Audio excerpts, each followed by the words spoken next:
Akagerike kiri nti omwagalo w'abangi Robert Kyagulanyi Bobi Wine yatuma bannayuganda mu butongole okwanika n'okwoleka abo abakola ebikolobero mu gavumenti ya General Yoweri Kaguta Tibahaburwa ne bannayuganda wano ku butaka ne Bunaayira omulimu bagukoledde ddala mu bitiibwa eby'ekitalo. Mu ggwanga erya UK mitawana myerere gye gyongedde okubuna ewa General Yoweri Kaguta Tibahaburwa. Bannayuganda beeyiye ku nguudo okulaga obutali bumativu. Bano bamulangidde ebiwanvu n'ebimpi, kwogatta n'okugyayo ebifaananyi, kwogatta n'okuleeta olukalala olwabo abenyigidde mu bikolwa omuli ekiwamba bantu, abenyigidde mu bikolwa omuli okutulugunya bannayuganda n'ebirala ebigwa mu kkowe eryo, nga ekikulu mu byonna kwe kulwana okulaba nti UK government teddamu kuvujjirira gavumenti ya Uganda eya Mwami Yoweri Kaguta Tibahaburwa. Byo bye nabagambye mu video gye nakola olunaku lw'eggulo nti byonna Generali Tibahaburwa byaluka, bye bikutuka, byapanga, bye bipangulukuka, anti abakyatetenkanya kunoonya ngeri gy'amala embeera eri mu Congo emufuukidde akayinja mu ngatto, ate ogenda okuwulira nti mu UK kitokota. Oba okyali ku bye UK ojja kuwulira nti ne mu Amerika gujja bagidde, ojja kubeera okyali ku bya Amerika kujja bagira, owulire nti Canada kifumba mutuku, ojja kuba okyali ku bye Canada muganda wange owulire nti ne Geneva kikutte. Kakati nno Generali Tibahaburwa kyenva nabagambye nti omwaka guno ate 2025 gwo gugenda mutambulira bubi ddala, wanga talina kalungi kagenda gufunamu. Newankubadde yali yeewera nkolokooto ng'alaganga 2025 ate agenda okubeera omukambwe. Njagala gwe munnayuganda lye yatuwulira okimanye nti tewali muntu adduka nga tewali amugoba. Tebakikulimba nti waliwo omuntu adduka nga tewali kimugoba. Bw'olaba amendment gye baagala oleete ya UPDF Act omanya nti waliwo ekibagoba, balaba kabatuddemu. Bw'olaba nga baagala okukola enkyukakyuka mu constitution y'eggwanga omanya nti balina akalira akabatuddemu. Bw'owulira nga bakuba abapolitician abavuddeyo mu by-election omanya nti baba balina embeera batuddemu etali ya bulijjo. N'olwekyo nja kutwalako olwaleero mu ggwanga erya UK tulabe baganda baffe abali mu ggwanga eryo obutali bumativu obwongedde okulaga wakati mu kulangira Generali Tibahaburwa n'abo abamukolera. Gwe mulimu omutongole Bobi Wine gwe yatutuma yatugamba kamera yo ye mmundu yo. Nkiddamu, Bobi Wine yatugamba kamera ye mmundu yaffe, tetulina bwambe yadde ebijambiya, tetulina ffumu yadde ngabo yetugenda olwana nabyo kebeere mundu. Kamera ge maanyi ge tulina. Olwaleero nno gwa yali anyooma kamera yeereetedde amawanga ag'e Bulaaya okutandika okujja obuyambi ku gavumenti ya Uganda. Kamera yeereetedde ebitongole ebyenjawulo ebirwanira eddembe ly'obuntu okutandika okuba ebituli mu nkolagana yaabyo n'eggwanga lino oba ne gavumenti ya Uganda. Kamera eno yeereetedde ebitongole ebibadde biwola gavumenti ya Uganda okulekeraawo n'okugjawo obuyambi obubadde buweebwayo eri gavumenti ya Mwami Yoweri Kaguta Tibahaburwa. N'olwekyo tewali kintu ky'amaanyi mu ggwanga lino Uganda nga kamera eyo. Era Bobi Wine mu bintu byonna bye yateeka ku mwanjo yamanya nti kamera ye weapon egenda okumuyamba okutuuka wonna wonna wayagala okugenda, kubanga ebintu ebikwatiddwa ku katambi togenda kubijjawo mu byafaayo.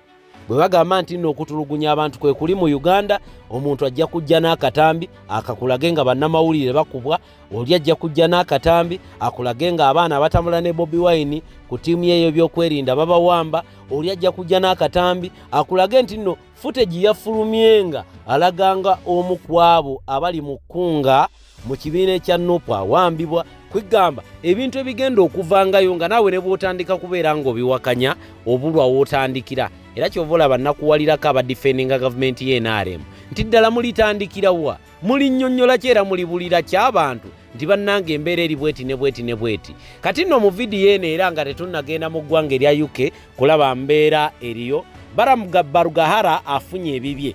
Mbagamba nnyo nti tetutunuulira njogera ya muntu oba ngeri gy'abyogeramu, naye amakulu agali mu bigambo by'abayogedde emirundi emingi ge tutunuulira ne tuba nga tugatwala, olwo amakulu ago ne gatuyambako okubaako ate kye tugattako ku lutabalo luno lwe tulimu olwa revolution ey'enkyukakyuka mu ggwanga lino Uganda. Mwana muwala era nga munnankyukakyuka munnaffe ayaayanira okulaba ku Uganda ng'ekyuka abadde alina ebigambo byawadde Bamutute bye tugenda okuwulira ku nkomerero ya vidiyo eno. Abantu bangi nnyo abafaananako nga Bamutute beetwala nti baatuuka baamala, naye mu vidiyo gye nafundikidde nabagambye nti abafu bwe bakubeera nga bakomawo baali bannyonnyodde ekyabatwala. Babakubeera nga abantu betubadde nabo ababadde n'amayinja amangi bakomawo, abantu ababadde boogerera gavumenti eno balina engeri gye bakomawo, abaafa benjogerako baali bannyonnyodde ne babagamba nti wali muntu mubi mu dduniya muno nga Generali Yoweri Kaguta Tibahabulwa. Era baali kibagambye ne bagamba nti omuntu yenna gw'associatinga naye fuba nnyo okulaba nti tabeera Generali Tibahabulwa. Kamala ogende UK nkomewo tubifune. This is the commander of the special forces called Damulira Christophe. His names are called Damulira Christophe, the notorious commander in Uganda. Yeah. The man who kidnaps Ugandans on daily basis. The man who is raping women in Uganda. This is his picture. We need to expose him. Trained at Sandhurst, the best military academy in the world. This is where this money is coming from. This is where this man was trained. This is a brutal murderer, a rapist, a kidnapper, a man who has tortured Ugandans. Christopher Damulira, Maria Moon, this is a man, a notorious man in Uganda, trained in the UK on our taxpayers' money. And when he goes back to Uganda, he's sodomizing, kidnapping, raping, murdering Ugandans on daily basis.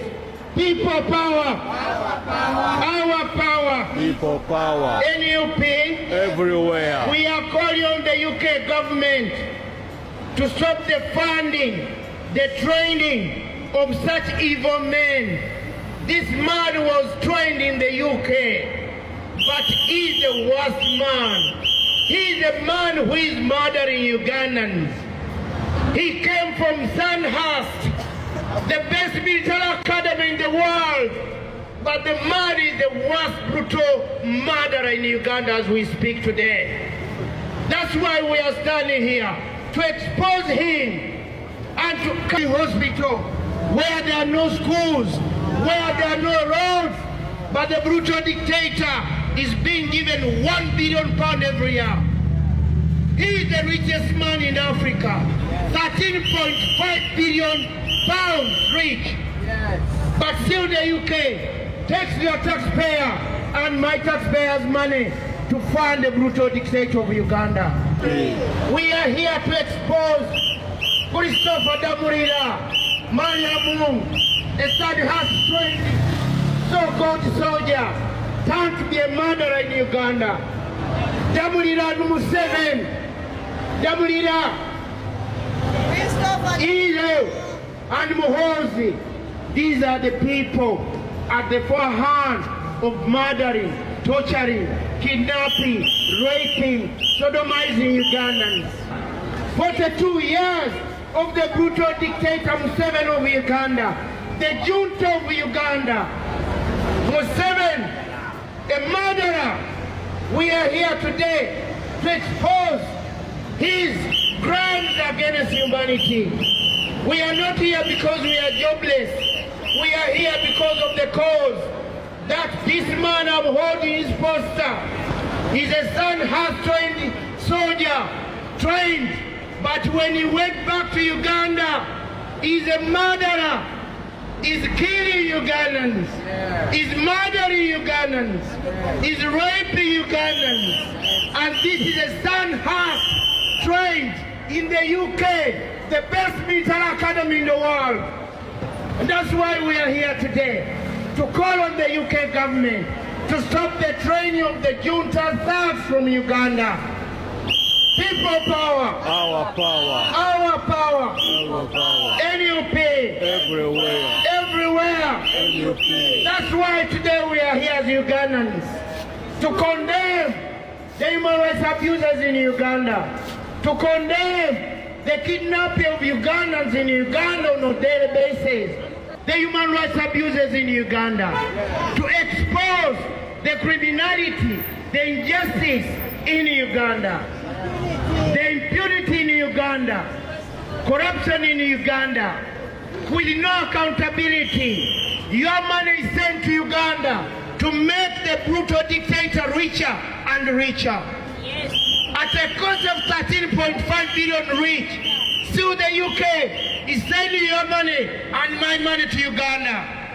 That money should be used in good causes here in the UK by supporting our policemen and making sure that our homeless brothers and sisters have got accommodation instead of sending our money to the brutal junta in Uganda.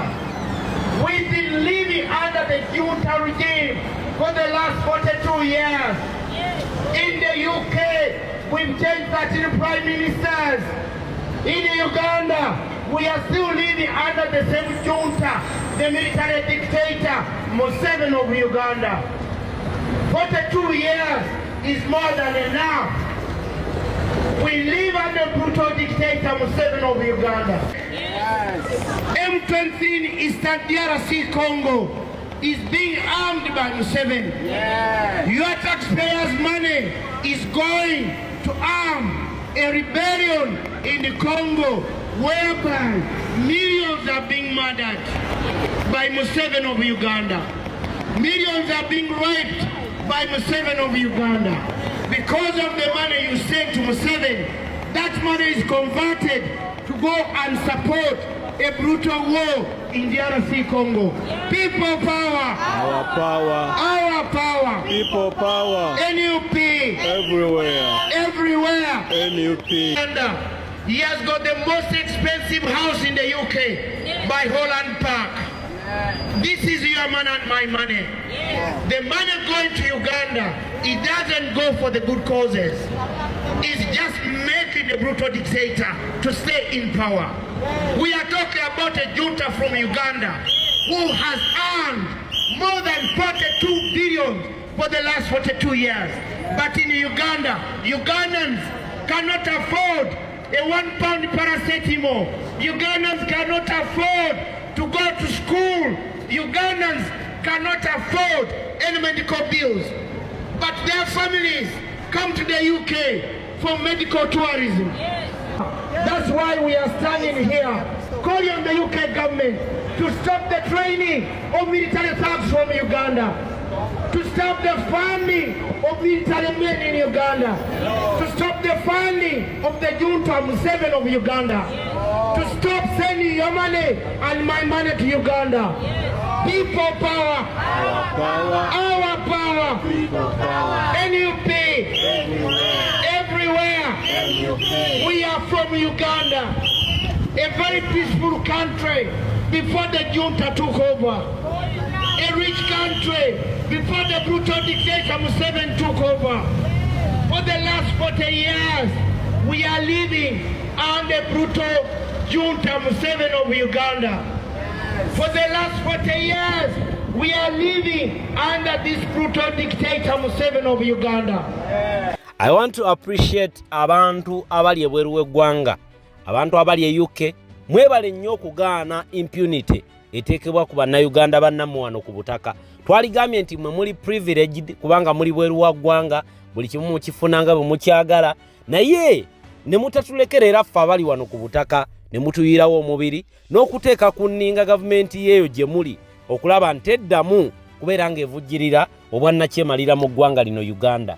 Mwebale nnyo, mwebalire ddala, temujjanga okwo. Nina bamaama bange bangi awo e UK abakola omulimu guno, bakitange, mwebale bambi wonna we mujja, ne baganda bange, Omukama Katonda abanyongererewo ebirungi lufukunya. Nti effort gye mutaddemu naddala mu abali mu international community oba abali mu mawanga g'e Bulaaya, abali eyo mu Western world, you've played a big role in the revolution. Mwebale nnyo obutajjaako mukono, mwebale nnyo obutajja kigere ku muliro wakati mu mbeera gye tuyitamu wano e Uganda, ng'ate mwalibadde mugamba nti mwe tebibakakatako oba tebibakwatako kubanga muli bweru wa ggwanga era buli kimu mukifuna bulungi. Naye kituwa amaanyi bwe tuwulira ng'ate muyiwawo omubiri ku lwaffe wonna we mujja akadde kammwe kyemmanyi ka bbeeyi. Omanye Bulaaya okufuna ebyenfuna bitambula na budde. Bw'omala ebbanga ddene ng'okola era ofuna nnyo, bw'okola ebbanga ttono era ofuna kitono. Naye olaba bafuna omwaganya ne bookyayo akadde ne beeyiwa ku nguudo okulaga obutali bumativu, then we really need to appreciate them. Tetulina kye tugenda kubawa kubanga bagagga n'okkira ffe ne kaddata be bakatugulira. Olumu n'emmere ewaffe mayumba bannyinaffe ne baganda baffe, bannyaffe ne bakitaffe abali e Bulaaya be bagigula. Kuba tetulina mirimu gye tukola. Mwebale nnyo, mwebali eddala obutatulekerera mu mbeera yonna. Abali mu Amerika, abali eyo mu mawanga amalala mu Europe, mwebale bwe mujja Omukama Katonda abatongerewo. Abali mu UAE nammwe abali wano e Uganda kwogatta n'abali mu mawanga agatwetoolodde, bambi mwebale Omukama we mujja abatongerewo. Njagala genda mubowaka bwa mwana muwala ono munnaffe aye tubeere nga nabo tubufuna buyitewo. Omukama Katonda abampeere byonna bye mwagala katubufune. Temwerabira nti olutabaalo lwe tulwana enkyukakyuka gye twagala etandikira ku ggwe nange. Nkiddamu, enkyukakyuka gye twagala etandikira ku ggwe nange. Bw'oneetiiririra, bw'onaaleka abalala bakulwanirire, kimanye nti oba owaddeyo eggwanga lyo n'oliteeka mu matigga mu mikono gy'obwannakyemalira. Antonio Gegange, katugende mu bino mbaagala nnyo. Nga bwe nabasaba ku lulwo okuntuukiza obubaka bwange wajja Neona Reiso, nsaba buli omu yenna analaba message yange eno agintuusiza eri Balamu, Muhoozi ne Jeno Ddamulira. Nga tonnaba kujja mu inbox yange kunkangakanga mwana gwe sirika abajja kutta ayino nti basobola okunzita. Ekyo nkimanyi si kya bulijjo era si kipya kubanga kiri nnomo mu Uganda nti bw'oba oyogera ofa. Ng'omuntu yenna tonnajja ku video yange kuntiisatiisa na kunkangakanga asimanya bagenda kutta. Before you do that, because I know it can happen to me, anything can happen to me ku byenjogera. Ng'ekintu kyonna tekinnaba kugamba nti nno John tiisetiise, nsaba message yange eno entuukire ku basajja abo babiri. Before you kuntiisatiisa kukola ki, just share my message entuukire ku basajja aba abasajja basatu. Jeno Muhoozi Kene Rugaba CDF waffe, Balamu Balugahale ne Jeno Ddamulira. Balamu Balugahale otaddemu amaanyi mangi nnyo. By the way, I'm going to do this message in two languages, in Lunyankola and in Luganda. Balamu Balugahale otiremu amaanyi mingi olikwenda kusomesa abanya-Uganda patriotism and how to love their country, which is good idea. Konkana nyenda kubuza Balamu Balugahale, is kidnapping, killing, stealing taxpayers' money, is those actions shows patriotism? I'm just asking myself. Balamu Balugahale ndiyo nimbuze ebibuzo. Kwamba, kwita, kutera, kukoma, kwiba sente z'omuwa omushoro, ebyo ebintu nibyereka kukundihanga. Balamu Balugahale obubbi bw'ensimbi y'omuyiwa omusolo, okuwamba abantu, okubatokyalinga, okubatulugunya, okubabuzaawo, okubasiba, kiraga okwagala eggwanga. Ebyo bikolwa byakwagala ggwanga. Balamu Balugahale and Muhoozi Kene Rugaba and Jeno Ddamulira, nga bwe mwagala okusomesa patriotism, which is good, first do the patriotic things in Uganda. Just behave like patriotisms. Just behave like patriots. Mukitegeera? Balamu Balugahale nga temunnabagamba nti mufuba nnyo okusomesa bannayuganda okwagala eggwanga lyabwe, musooke mukole ebintu ebyo byennyini mmwe ebibalaga nti mwagala eggwanga lyabwe. Musooke mukerere bannayuganda ebintu ebyo byennyini ebirina bbaaga z'eggwanga lyabwe. Naye ebintu bye mukola Balamu Balugahale ne guruupu yo bikyayisiza bannayuganda eggwanga lyabwe. Balamu Balugahale okuwamba bannayuganda n'okubatulugunya n'okubasiba mu makomera n'okubookya n'okubasiyaga n'okukola buli kimu n'okubabba ensimbi zaabwe ez'omuyiwa omusolo n'okubamma buli kimu kye balina okufuna nga bannayuganda. Ebyo ebikolwa mmwe bye mukola bannayuganda bya bwagazi bwa nsi yammwe. Balamu Balugahale and Muhoozi Kene Rugaba and Jeno Ddamulira, nitwenda mutaanise NRM government and the country.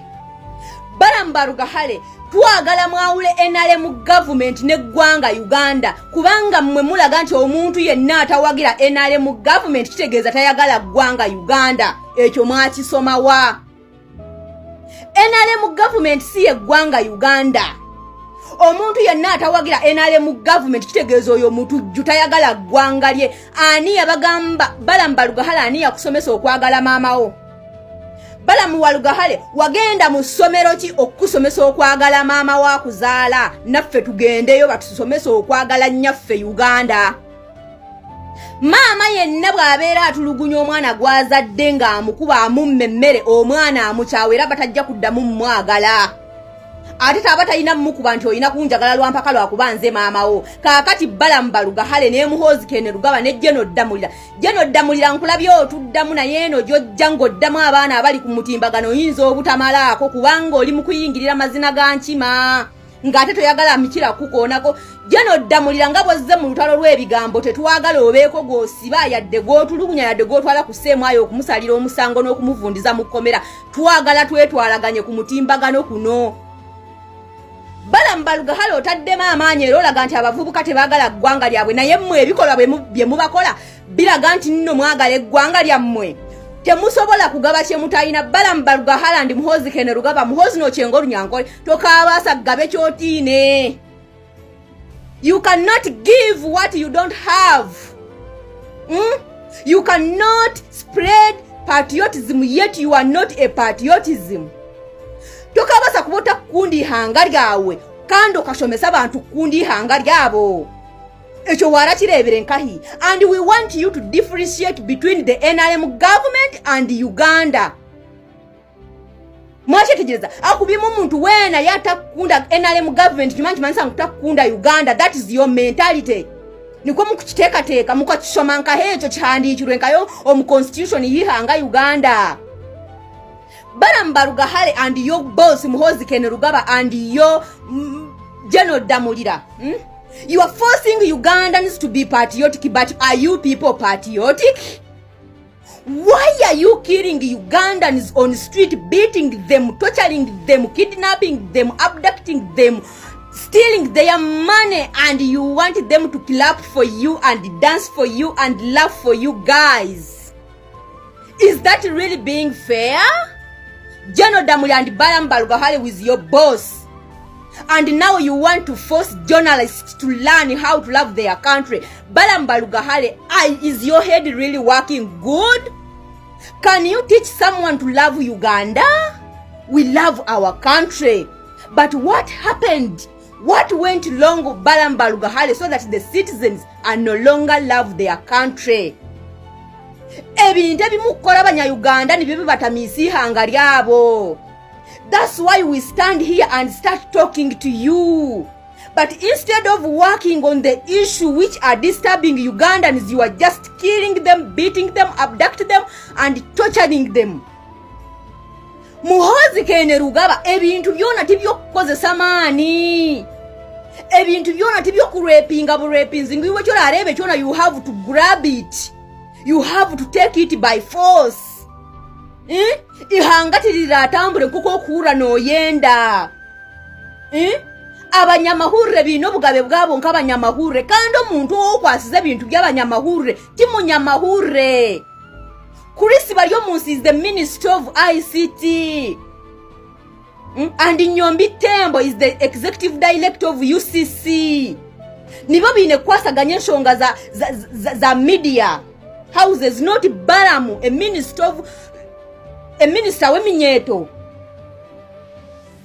Eji message yanje nkabire nyende yikali imwe bashija mulekera oguma ni mutuforcing being a patriotism yet you are not. Jeno Damulira okuwamba abanna-Uganda mu drone n'okubabuzaawo n'okubasiba n'okubatochalinga mu sseemwayi ne mubakuba emiggo ne mubookya ne mubasiyaga. Is that being a patriotic? So you want you to do those stupid things to us and we clap for you, we jump for you, we dance for you and say oh yeah. And we want you to differentiate between NRM government and the country Uganda. And I'm saying this because I'm being a patriotic here. Because what I'm saying is really, really hurting me as a Ugandan to see this in my country. But your solution is to look for me and kill me and kidnap me and torture me and jail me.